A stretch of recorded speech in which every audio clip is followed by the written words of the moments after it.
I get a call from my dear friend Kate Miller at Capitol Records. She would like me to recut Faith Evans' Mesmerized, the single. And so I get the elements and I recut the video and I send my invoice with the elements back to Kate at Capitol. She said, oh, just throw your invoice in the box, I'll submit it, and we'll be good to go. Okay, great, no problem. So I get a call from Kate that now she would like me to cut a remix. So I say, okay, no problem. Can you pay me on the original as I start the remix? Sure, no problem. I've submitted your invoice, no problem. Okay, great, awesome. So if you could send me the tapes back, so I could re-input the media into my computer because I've deleted it because I thought we were done. We were done officially. And then she decided she wanted to do a remix. I get the tapes back, I open the box, and there on top of the tapes is my invoice, which she told me she submitted. Kate Miller is supposed to be my friend. This just hurts. I expect this kind of lying and manipulation from pretty much everyone else in the music video industry. It's just a given. People are smarmy as fuck, but you hope that your friends, the people who are supposed to be your friends, will at least have your back, be honest with you, be real, be fair. No, I had it. I think at this point, after everything I'd been through with Kate and the various jobs we'd been on together where this or that or whatever had happened, I just had reached a breaking point. It really, really hurt my feelings that Kate just flat out lied to me. Oh yeah, I submitted your invoice. Well, why the fuck is it I leave her this voicemail message that apparently shook her to her core? Really, Kate? Really? You submitted my invoice? Why the fuck is it still in this box? Why the fuck am I holding my invoice in my hand right now? You know, you lied to me, you know, that kind of a thing. Years later, I took Kate Miller out to talk to her about the Glamorous Life project. It's called something else now. I keep reminding you of that.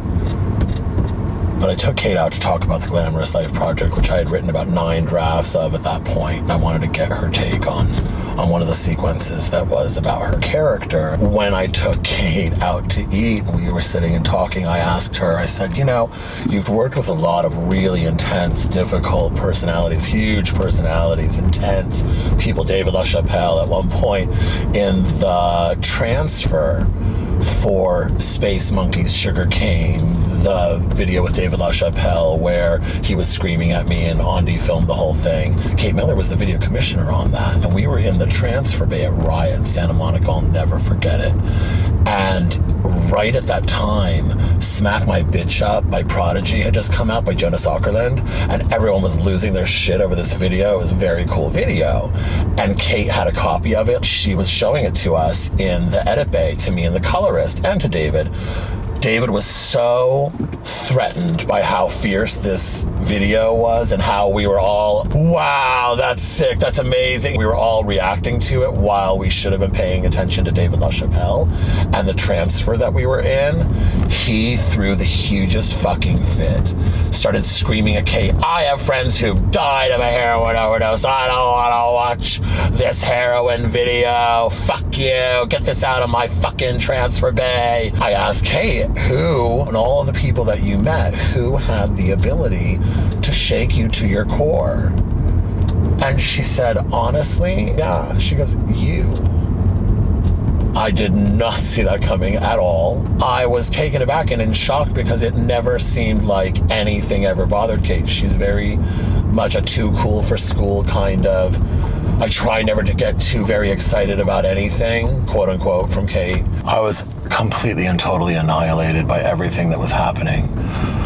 From Nicole Visram ripping me off for $250,000, which would have helped keep me in Venice and keep AVIDDIVA open, and was money that Olivier wanted me to have, to Kate Miller just lying to me and not giving a fuck about it. I mean, this was supposed to be my good friend, and she just didn't care. Just lied, just, you know, that's just how people treated me. That's how she treated me. So I decided to close AVIDDIVA, my storefront in Venice. I just was so tired. At this time, I was having to work twice as hard for half the money, and the money was getting less and less, and the clients were getting more and more difficult and having more and more expectations of jobs that didn't have the money that they once did. Certainly not at the turn of the century, certainly not at the end of the 90s. We had tons of money, and now there was no money. I left Venice and I was like, fuck this, I'm out. I want to go to Palm Springs. I want to live my life. There was a lot of reasons. There were a lot of reasons I left and wanted to start anew. And I'm glad that I did in some respects, and in other ways I deeply, deeply regret it. I should probably still be at AVIDDIVA in Venice right now today. And had things gone differently and gone better, and people weren't always trying to fuck me over, things could have gone better, but they didn't, and I left. And no sooner did I get to Palm Springs than I booked like a shit ton of work. I've worked remotely from here. My Gap clients, we don't care, we're coming to Palm Springs. We'd rather go play tennis and golf and get a massage. I want to relax. I love Palm Springs. Like, shit, we'll come there. They were happy. They came out. They all came out, and we had a good time. We edited just like we always had in Venice, just out here. More and more people were doing stuff remotely, and by 2010, I was completely remote, and I would cut out of hotel rooms from then on.